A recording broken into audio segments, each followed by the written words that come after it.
Hello students, today we are going to see the trial on vapor compression cycle test kit. See, in this experiment we are having a setup of ice plant which is working on vapor compression cycle. Today we are going to see that how to find out the COPs of the VCC cycle, that is vapor compression cycle. Okay, so you are knowing that there are four types of the COPs we can found. First is that theoretical COP, that is found from or ideal COP, we can say that, Carnot COP we can say that is found from the temperature levels, that is condenser temperature and evaporator temperature. So that will be the ideal COP that we can find out. And second is there, that is theoretical COP. That theoretical COP we can find out from the refrigerant pH chart by knowing the points, that is 4 points, that is entry and exits of the compressor, condenser, evaporator and expansion valve. If you know that the pressure and temperature of those points, then you can find out the enthalpies of those points, and if you get the enthalpy of those points, then you can find out the COP. So that is called the theoretical COP, we can say. Then third is there, that is actual COP. So actual COP we can find out the actual refrigerant effect divided by the we can say that whatever the actual compressor work we are supplying to the cycle. So that is actual COP we can find out. And fourth one is there, that is relative COP. So that will be the actual COP divided by the Carnot COP, we can find out by the ratio. So these type of the 4 COPs we have to find out during this experiment.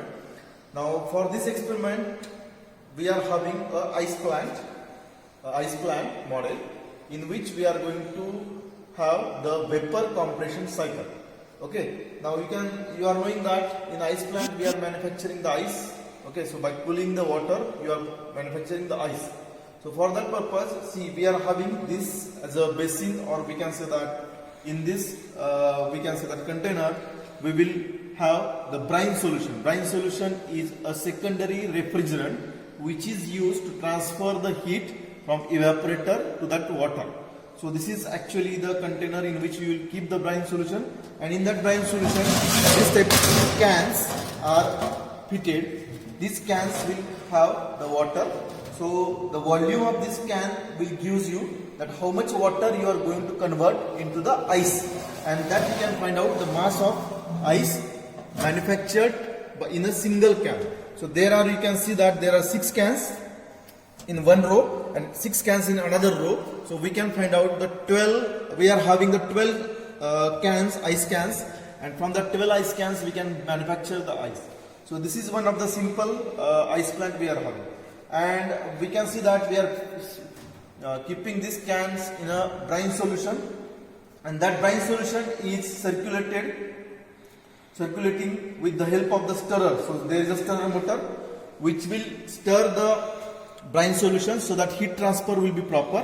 And this brine solution, in this brine solution we are having the coils. So you can see that these coils are there. So these coils are for what purpose?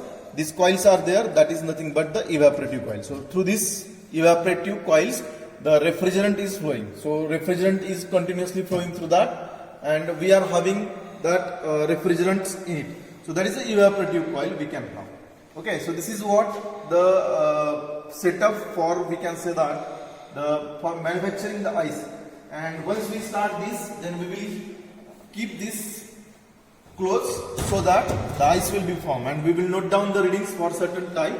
So see, in this case this type of the ice plant is there, but in our practical we have to measure the performance of what we say VCC cycle, that is vapor compression cycle. So we will find out the refrigeration effect with the help of temperature difference of that brine solution. How much heat is removed from that brine solution we will calculate. For simplification we are doing this. We will not have the trial on the ice plant, but we will have the trial on the vapor compression cycle, and in that case we are going to measure the refrigerant effect by finding out how much amount of the heat is removed from that brine solution. So for the purpose you require the initial temperature of brine solution, and you will require the final temperature of the brine solution. The difference you can find out and you can get the values. So this is what we are having the setup. And let us see the other components of the setup. So this is what the evaporator is there. Now from this evaporator, refrigerant will be flowing in this evaporator, and then after that evaporator it goes to the first component of the compressor of the refrigeration cycle, and that is nothing but the compressor. So you can see that the compressor is fitted here. So this is a hermetically sealed compressor, you can see in this case. See, this is a hermetically sealed compressor. Now from this compressor, when we will compress it, and before going to that compressor, this is what the separator is there, which will separate out the moisture container, or we can say that that is the receiver, which will separate out the moisture, and then it is sent to the, what is that, compressor. Then from compressor you will compress the refrigerant, and then it is given to the next component, that is condenser. So you can see that in front side you will have the condenser. In condenser, what you will do, you will cool that refrigerant which we are having in the gaseous form, and then it will be formed in the liquid form. Now from that condenser it is taken and it goes up.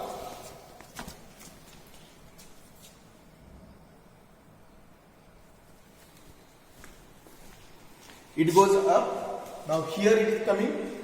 You can see that it is coming here, and we are having the control valve for that refrigerant.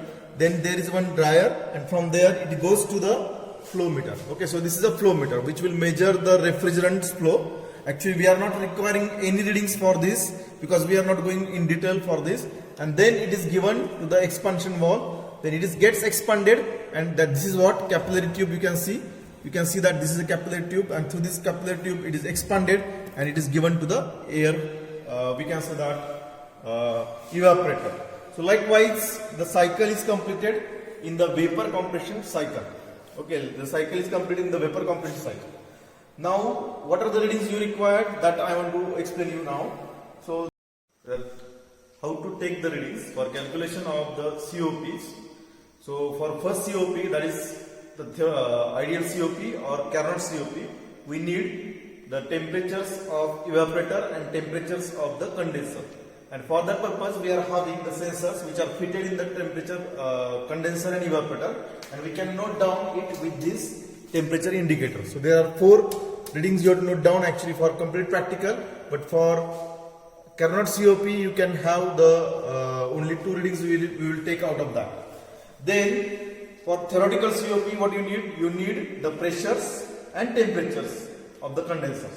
So for pressure, this is a high pressure gauge which will measure the pressure of condenser after compressor, and this is a low pressure gauge which will measure the evaporative pressure, that is before the compressor. And these 2 pressures and temperatures we can plot the pH diagram for the refrigerant. In this case we are having A132 as a refrigerator, which will we can have the pH chart of that, and we can, from that pH chart we can find out the enthalpies of different 4 points. With this we can find out the COP. That is what the theoretical COP. Now what about the actual COP? For actual COP, as I have said, that we will measure the refrigeration effect with the help of water which we have placed in the brine solution, that is brine solution, and we will measure how much quantity of water we are inserting in the brine solution. So that will give us the mass of water, and multiply by the temperatures of the brine solutions, which we can note from this here only, that is initial temperature of brine solution and final temperature of the brine solution. So delta T you will get, mass of water you are knowing, Cp you are knowing, you can find out mCp dt, that is the refrigeration effect in this case. So that is for the refrigeration effect. Now how to find the actual work done for this refrigeration? For that purpose you have to find out the compressor work. And compressor, in this case the compressor work is nothing but the electricity we have supplied to that compressor. Now how to measure the electricity? All of you are knowing that electricity can be measured with the energy meter. So we are having this energy meter for purpose of the compressor. Now in this case you can see that there are the 4 figures. In this case the last, you can see that number 4077, that is the initial reading we can consider, and after the end of the test we can note again the readings. The difference between these 2 readings will give you the kilowatt hour energy consumption. So from there you can find out the compressor work, and that is nothing but the actual work we have supplied for this test. So actual refrigeration effect divided by actual work, you can find out actual COP. So likewise we can find out the three COPs, that is Carnot COP, theoretical COP and actual COP, and from that we can get the relative COPs also, that is relative COP is nothing but the actual COP divided by the Carnot COP. So likewise this experiment can be performed. Thank you.